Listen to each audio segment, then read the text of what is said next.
तो आज का हमारा टॉपिक है प्रज्ञा परिजनों की पात्रता की परीक्षा का समय। परम पूज्य गुरुदेव ने अपनी आत्मकथा हमारी वसीयत और विरासत में एक अध्याय लिखा है।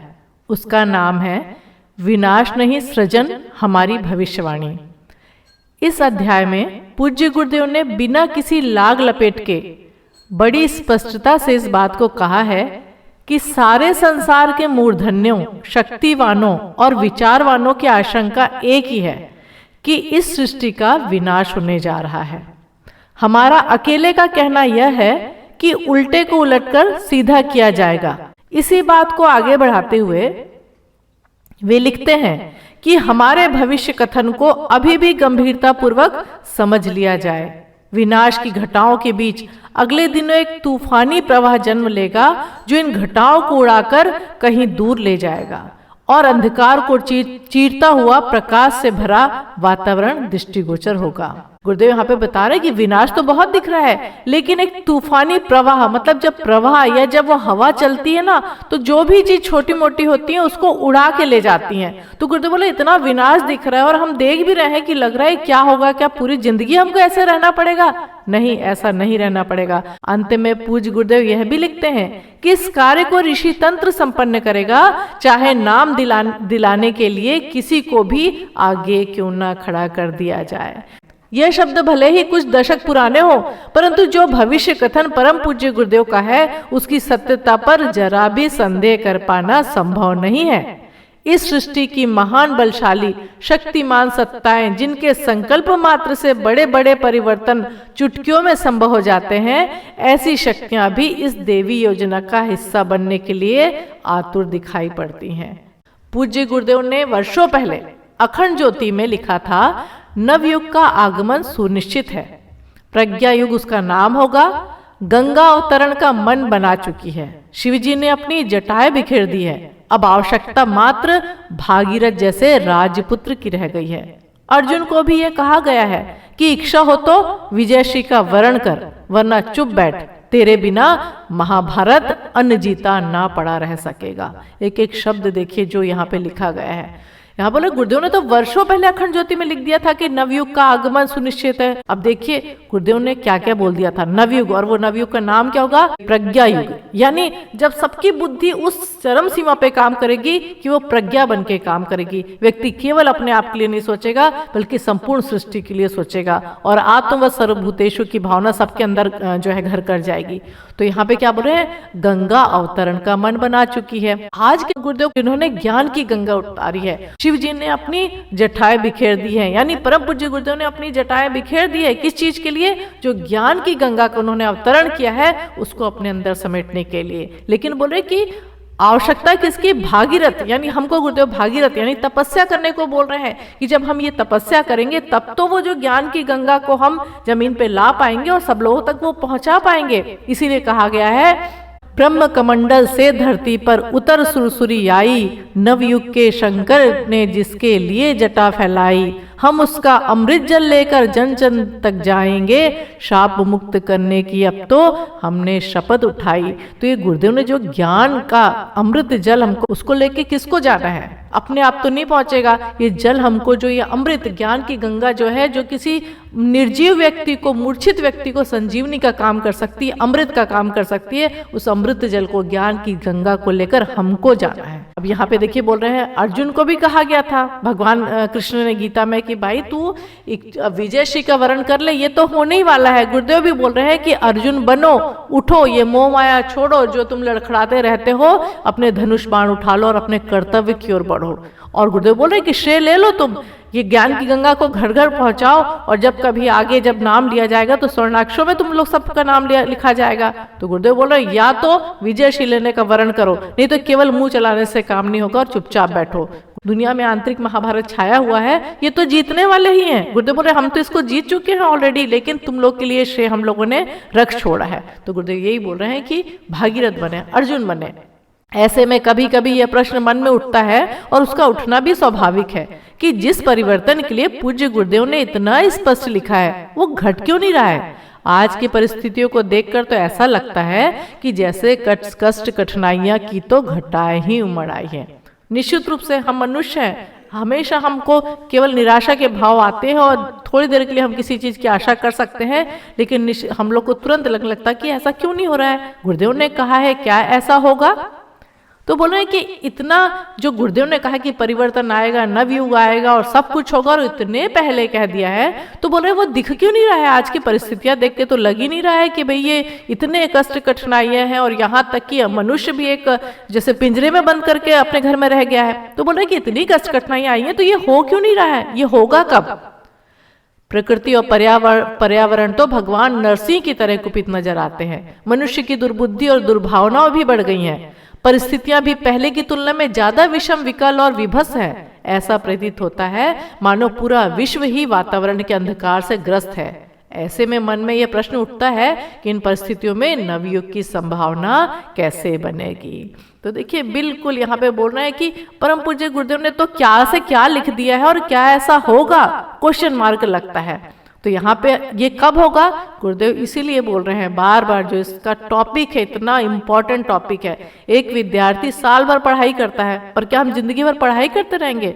हमारे अब ये परीक्षा का समय है, पर्चे बढ़ चुके हैं, गुरुदेव ने इतना सब जो टेस्ट पेपर निकाल दिया है। अब हमारे ऊपर है कि जितनी पात्रता अर्जित की होगी उतना हम इसमें उस तरह से पास होंगे। हम चाहे तो जिसको बोलते हैं ना कि एकदम 33-35% लेके केवल पासिंग मार्क चाहते हैं, या डिस्टिंक्शन मार्क के और मेरिट बेसिस वाले विद्यार्थी बनना चाहते हैं। और गुरुदेव ने कहा है कि आप सब जागृत आत्मा है, हम सब जागृत आत्मा है। तो गुरुदेव ने किसी को भी हनुमान से कम स्तर का तो आका नहीं है, और हनुमान तो एकदम डिस्टिंक्शन मार्क वाले जो है विद्यार्थी और भक्त रहे।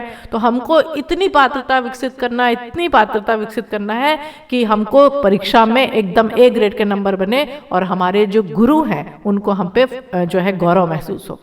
इन प्रश्नों के उत्तरों को जब हम तलाशते हैं तो एक पौराणिक आख्यान को स्मरण कर लेना जरूरी है।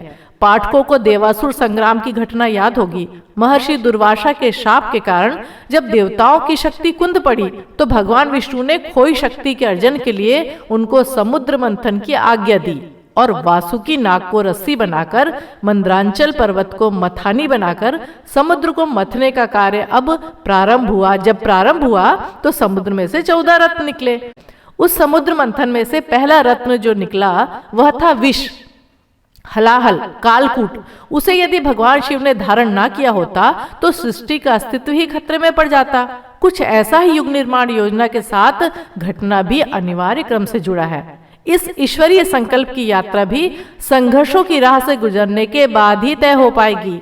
यह देवी योजना का एक अभिन्न अंग है कि सौभाग्य की राहें कष्टों के पथ से गुजरने के बाद ही खुल पाती हैं।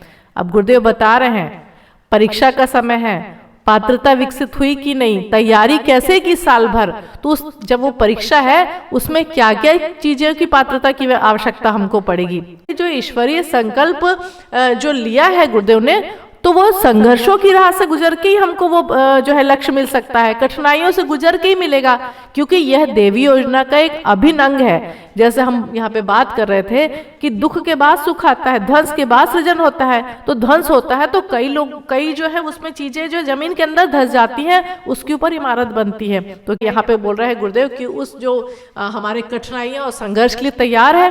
और जैसा कहा गया, यह राह नहीं है फूलों की, कांटे ही इस पर मिलते हैं, लेकर के दर्द जमाने का बस हिम्मत वाले चलते हैं। कोई ये सोचे कि गुरुदेव की इतनी बड़ी जो योजना है, और हम बड़े शान से कहते हैं प्रज्ञा परिजन है, सृजन सैनिक है, गुरुदेव से जुड़ गए हैं, गुरुदेव इतना प्यार करते हैं, हम पूर्व जन्म से जुड़े हुए हैं, और इतना हम सामर्थ्यवान गुरु से जुड़े हुए हैं। तो ये चीजें आसान नहीं है। गुरुदेव ने जो रास्ते बनाए हैं, इसके लिए हमको खपने के लिए, नींव का पत्थर बनने के लिए और हिम्मत वाला होके ही चलना पड़ेगा। क्योंकि हमें बता रहे कि जो भी आज जितने भी चाहे हम देखें तो शहीद जो हुए हैं, जो सैनिक हुए हैं, वो सैनिक अपने जो है जब जाता है तो अपने एकदम जान की बाजी लगा के जाता है। जो शहीद होते हैं, जो इस रास्ते जो स्वतंत्रता संग्राम में जिन्होंने भाग लिया, उनको कुछ, हम तो आजादी के दिन भोग रहे हैं, सुख के दिन, लेकिन उन्होंने अपनी जान गंवाई है इसलिए। और गुरुदेव तो बोल नहीं रहे जान गंवाने को, लेकिन बोल रहे बेटा हिम्मत करो, ये रास्ता फूलों फूलों का नहीं है, कांटे भी इसमें बहुत मिलेंगे, चाहे वो किसी रूप में हो सकते हैं। घर परिवार में हमको परेशानियां हो सकती हैं, बाहर परेशानियां हो सकती हैं, समाज से लोगों के द्वारा हमको कई चीज ऐसा हो सकता है कि हम जब करने चले गुरुदेव का काम तो बहुत कठिनाई आएंगी, ये इतना रास्ता आसान नहीं है। गुरुदेव को भी कितनी कठिनाई आई थी। तो यहाँ बोल रहे ये जो देवी योजना का एक अभिन्न अंग है कि रास्ते में कठिनाइयां आएंगी और जो सौभाग्य की आगे राहें बनने वाली हैं। तो यहाँ गुरुदेव बोल रहे हैं कि इसलिए हिम्मत वाले बनिए, कांटे भी आएंगे लेकिन उसके बाद फूल भी उसके साथ लगे हुए हैं।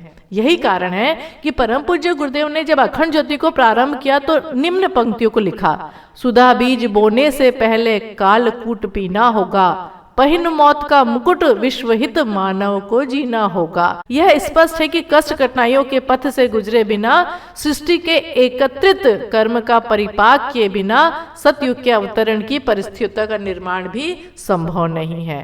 जो कष्ट कठिनाइयों के पथ से गुजरे बिना तो कुछ भी नहीं होता है। यदि हमको जो है हीरा बनना है, यदि हमको सोना बनना है तो तपने के लिए तैयार होना होगा। इसलिए नो कंप्लेन गुरुदेव के रास्ते में आती है, घर परिवार में आती है, कुछ होती है, ये हमारी कमजोरी होती है, मन की दुर्बलता होती है कि हमको क्यों ऐसा हो रहा है। हमको किसी भी रूप में कष्ट भुगतना पड़ सकता है, किसी भी रूप में हमको गुरुदेव तपा सकते हैं, लेकिन हम सामने अपने गुरुदेव को देखें कि हम तपने के बाद सोना बनने वाले, हीरा बनने वाले, जो गुरुदेव अपने गले में उस हीरे के हार को पहनने वाले हैं। तो इसीलिए अगर भगवान के गले से लगना है तो उन कांटों को हमको सिरोधार्य करना होगा। उपरोक्त सत्य के साथ यह सत्य भी अनिवार्य का हिस्सा है कि बिना ध्वंस के सृजन की व्यवस्था संभव ही नहीं है। जब नवरात्रि के अवसर पर ज्वारे उगाते हैं तो वो ज्वारे तो कटोरी के भीतर ही उग जाते हैं, परंतु जब फसल उगाई जाती है तो फिर किसान की जैसी व्यवस्था बनानी पड़ती है। हल, कुदाली, फावड़े इत्यादि चलाने पड़ते हैं। मिट्टी की निराई गुड़ाई का, खरपतवार को उखाड़ उखाड़ कर निकालने का क्रम चलता है, तब जाकर वो भूमि इस योग्य बन पाती है कि वहां बीज बोए जा सके।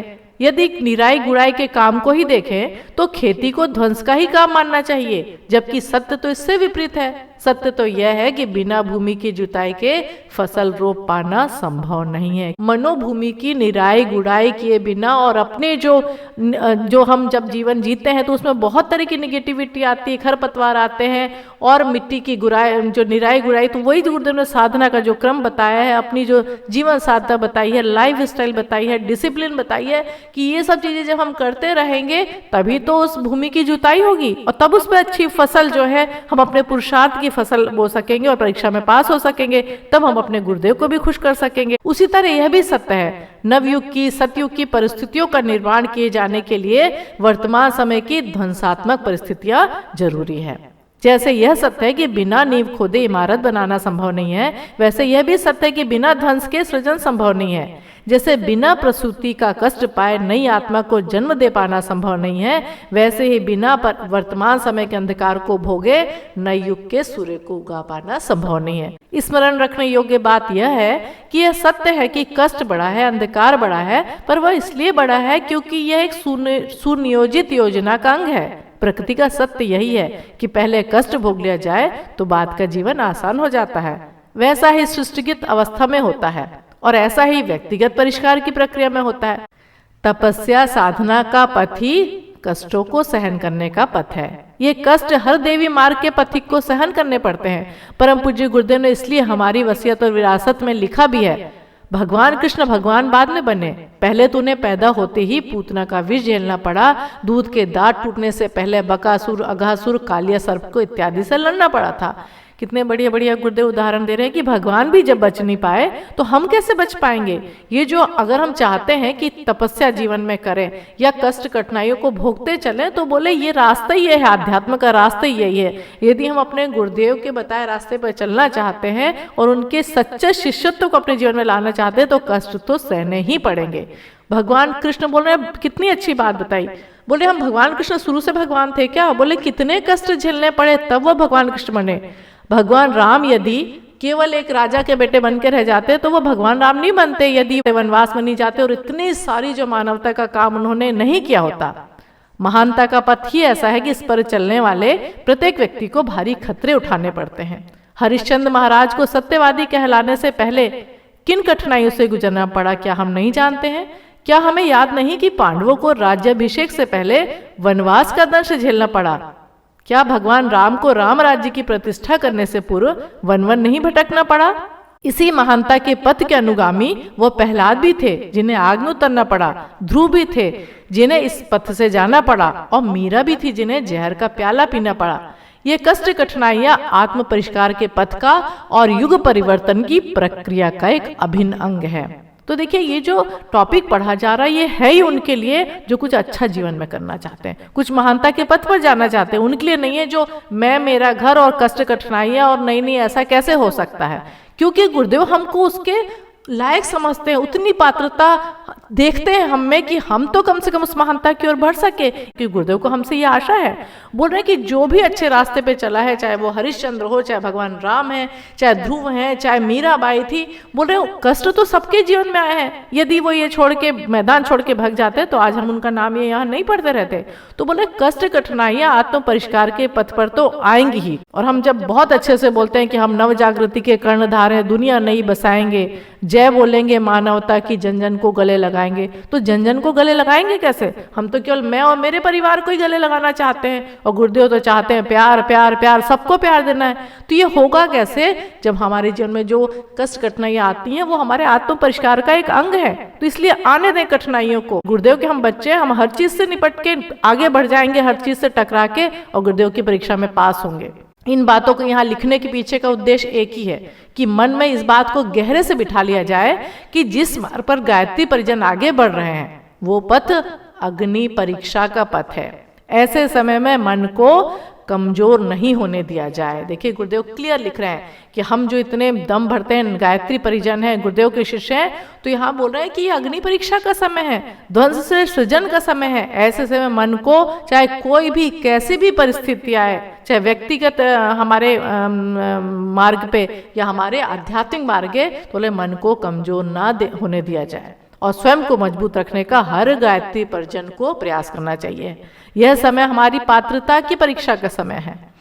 ऐसे समय में हम में से प्रत्येक को अपना मन मजबूत रखते हुए पूज्य गुरुदेव और वंदनीय माता जी के द्वारा रोपे गए, सींचे गए इस गायत्री परिवार के वृक्ष को और ज्यादा मजबूती देने का प्रयत्न करना चाहिए। तो देखिए, यह पात्रता की परीक्षा का समय है। यहाँ ये नहीं बोल रहे कि एंट्रेंस एग्जाम चल रहा है, ऑलरेडी हम आगे बढ़ चुके हैं और अब हमारी परीक्षा का समय है। इसलिए नो कंप्लेन, बस हमको तो आगे बढ़ना है और गुरुदेव के लिए अपने आप को इतना मजबूत बनाना है।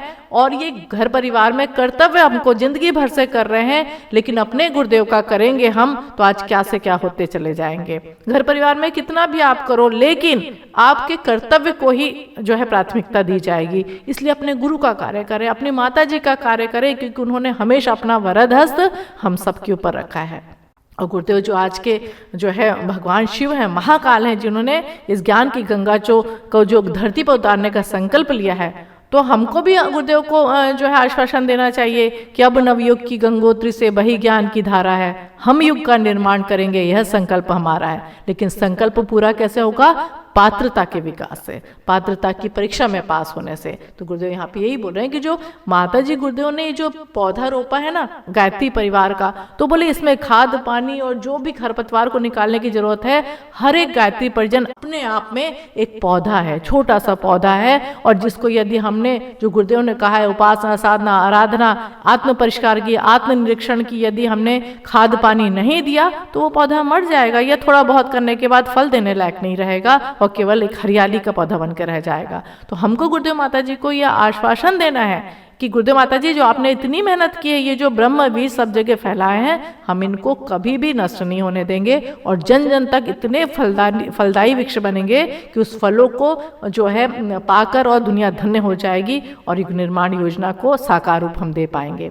वर्तमान परिस्थितियों में गुरु सत्ता के चरणों में इससे श्रेष्ठ श्रद्धांजलि और कुछ भी नहीं हो सकती। वसंत पंचमी आ रही है, गुरुदेव का आध्यात्मिक जन्म दिवस, तो हमको गुरुदेव को यही हमको आश्वासन देना है। संकल्पों को पूर्ण करेंगे गुरुवर सदा प्राण प्रण से, पीछे नहीं हटेंगे गुरुवर संघर्षों वाले रण से। तो बस गुरुदेव हम सबको अपना आशीर्वाद दें कि हम जो ये परीक्षा का समय है अपनी पात्रता विकसित करें और एकदम अच्छे नंबरों से पास हो सकें, यही गुरुदेव से प्रार्थना है।